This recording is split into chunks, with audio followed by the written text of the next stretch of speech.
Eu queria falar um pouco sobre a postagem que o senhor fez nas redes sociais, porque o senhor disse que, na visão do senhor, não foi uma afronta, porque foi uma decisão que o senhor tomou sem falar com o pai, com o ex-presidente Jair Bolsonaro. Mas pergunto ao senhor, o senhor não teve nenhum... o senhor que tem, né, o conhecimento jurídico, o senhor não pensou em consultar os advogados antes de fazer a postagem? Boa tarde, André. Boa tarde a todos no estúdio e a todos que nos assistem. Exatamente por eu ter conhecimento jurídico, é que eu tinha a convicção de que jamais um processo do qual eu não faço parte, que os efeitos desse processo fossem se estender a terceiros dessa forma. Porque, antes de tudo, eu sou um cidadão brasileiro, estou no cargo de senador da República representando o Rio de Janeiro e, obviamente, que eu tenho as minhas prerrogativas, os meus direitos, e como a medida cautelar, pelo menos o que a gente consegue extrair dela, é que o Bolsonaro não poderia falar do seu processo, né, e também não se utilizar indiretamente de nenhuma outra rede social para falar desse processo, eu, como parlamentar, não vi nenhum problema em postar um conteúdo e que faz parte aqui, as nossas redes sociais, André, são a extensão do nosso mandato. Eu não estou com nenhuma proibição, não estou com nenhuma restrição, como eu disse, não faço parte do processo. E como eu falei, o Bolsonaro não me pediu para fazer isso. Eu fiz porque achava que era importante mostrar que mesmo ele sofrendo todas essas covardias, ele estava ali querendo pelo menos dar um oi para Copacabana, que foi o que ele fez.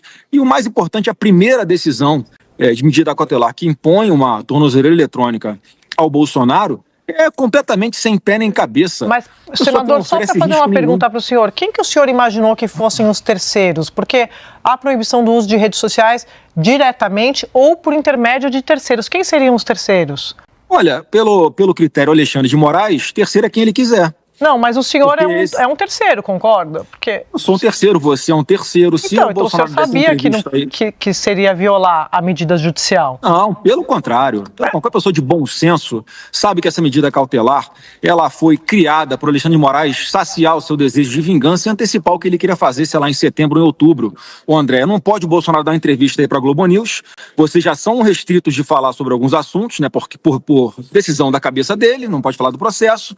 Vocês combinam que ele não fala do processo, e obviamente ele faz uma entrevista aí, isso terá repercussão inevitavelmente nas redes sociais, e daqui a pouco ele está tomando medida contra você, porque você postou na sua rede social, porque a Globo News postou nas suas redes sociais ou nos seus canais de mídia digital a entrevista, e ele vai e decide que o presidente antecipadamente premeditou que a entrevista que ele daria iria para as redes sociais. Pelo amor de Deus, senador, isso é uma prova de falta de democracia no nosso país. O senhor, como parlamentar, eu tenho conversado com muita gente sobre essas medidas e sobre esse tarifaço. O irmão do senhor está lá fora, Eduardo Bolsonaro, e hoje eu vi o senhor mais cedo falando de forma pública, uma coisa que eu estava ouvindo muito no bastidor, que é o que o senhor está chamando de pacote de paz. Então, aprovar a anistia, aprova o fim do foro privilegiado. O senhor, quando anuncia isso... O senhor garante que, se isso for aprovado pelo Congresso, não vem mais nenhuma tarifa dos Estados Unidos? Primeira pergunta. Olha, André, excelente pergunta. E tem um outro desse pacote de paz que eu chamei, que é o impeachment do Alexandre de Moraes. E nós estamos aqui hoje, por isso que eu estou no plenário, eu queria passar para vocês aí, eu não sei se em primeira mão, não sei se a imprensa já publicou. Nós estamos aqui na mesa do plenário do Senado Federal, ocupando a presidência aqui do Senado, para que, enquanto o presidente Davi Alcolumbre não atender às nossas demandas, porque sequer telefone ele está atendendo, infelizmente, eu jamais esperava isso do presidente da minha casa, nós vamos permanecer aqui no plenário, se preciso for vir à noite. Então tem mais de 12 senadores aqui ao meu lado, participando dessa iniciativa. Me responda isso, senador. Não vem tarifa se aprovar esse pacote, essa exigência dos senhores? E é importante que, enquanto a gente não tiver uma resposta do presidente do Senado, nós vamos permanecer aqui porque inclui a inclusão em pauta desses projetos que a gente está falando, André, e ninguém pode garantir que isso vai tirar as restrições dos Estados Unidos, ninguém tem controle sobre o que o Trump está fazendo, o Eduardo Bolsonaro e nenhuma outra pessoa manipula o presidente Trump. O que nós acreditamos, porque eu consigo ler a carta, principalmente a primeira que foi enviada dos Estados Unidos aqui para o Brasil, é que esse é um problema de perseguição, de completo desvirtuamento da nossa democracia.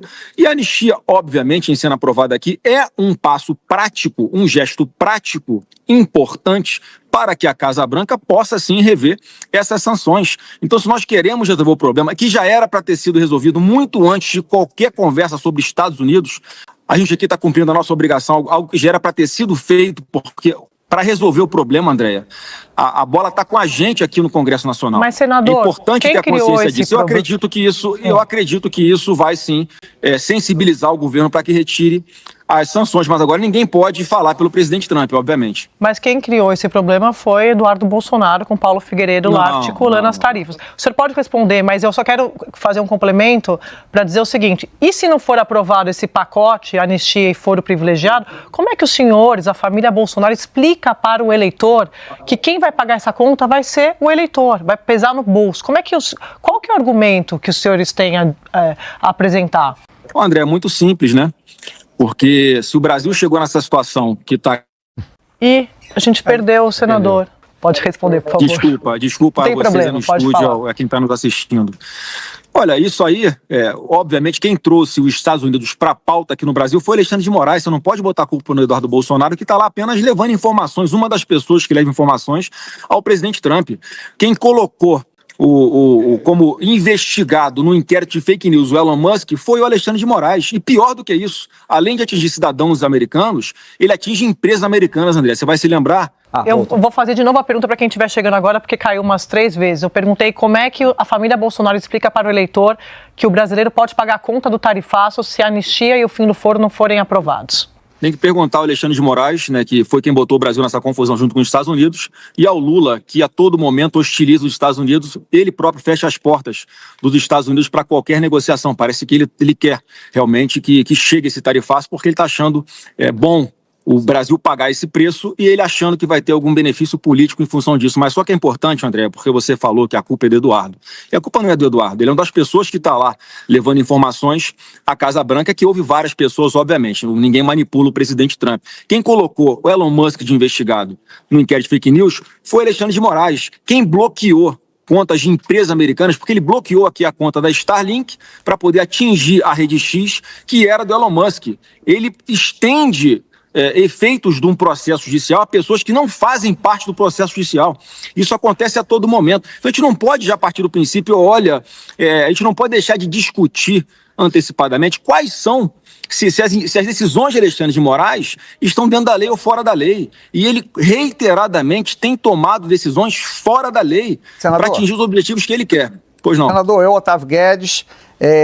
Senador, mas o irmão do senhor, Eduardo Bolsonaro, chegou a falar algo em terra arrasada e que mesmo se tudo ficar muito ruim, terra arrasada, ele pelo menos vai estar satisfeito porque se vingou daqueles que, na visão deles, perseguiram seu pai.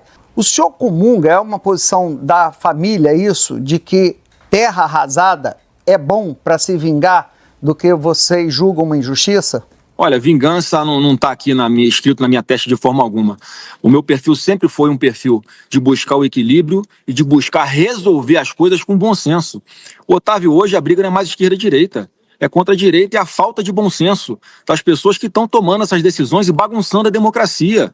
Não dá para tapar os olhos, ainda mais depois das denúncias que foram feitas agora, né, pelo Michael Schallenberg, mas dando continuidade àquela chamada vaza-toga, que mostra o modus operandi do Alexandre de Moraes para perseguir as pessoas do Rio de Janeiro. Olha, quem tem camisa do Brasil postada no perfil, ou bandeira do Brasil, fica preso. Mas ameaçar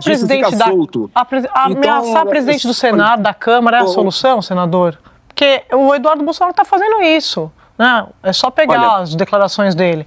Vem mais sanção por aí. Essa é a saída? Ameaçar o presidente da Casa Congressual? Alguém está ameaçando aqui? A gente está aqui fazendo o Eduardo manifesto pacífico aqui, usando os instrumentos regimentais que nós temos. Não, ele está ameaçando com novas sanções. Porque simplesmente, claro, mas não é o Eduardo que ameaça, ele não é o Trump. Vamos parar de forçar essa barra. Mas porque ele acaba assim, cai em descrédito esse argumento, porque Quem faz as coisas é o Trump, não é o Bolsonaro, não sou eu, não é o presidente, não é os senadores que estão aqui. Vamos botar a responsabilidade nas pessoas que têm responsabilidade. Senador, hoje o Brasil não tem porta aberta por causa de Lula. E Alexandre de Moraes, diferente de todo o resto do mundo, ele resolve dobrar a aposta a todo momento contra o Trump. Qualquer país civilizado do mundo senta e conversa.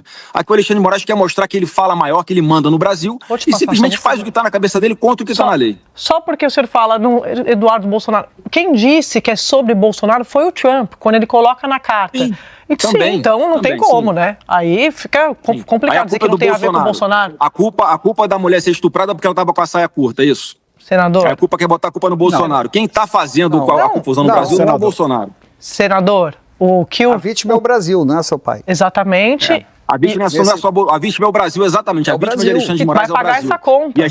E a gente está aqui lutando, inclusive, pela liberdade de imprensa de vocês. Senador. E parece que vocês não trazem isso como uma importância. A liberdade de expressão de todo mundo. Senador, tanta gente trata a liberdade de imprensa como importante que durante 4 anos, todos os ataques que o pai do senhor fez a jornalistas, às imprensa, nós sempre estivemos aqui na trincheira. Nunca deixamos sair da trincheira. Sim. Por falar em liberdade de expressão, senador... Quantos repórteres o Bolsonaro processou em 4 anos? Nenhum. O senhor tocou num ponto... Quantas vezes ele foi provocado, né, e apenas reagia? Quase sempre, né?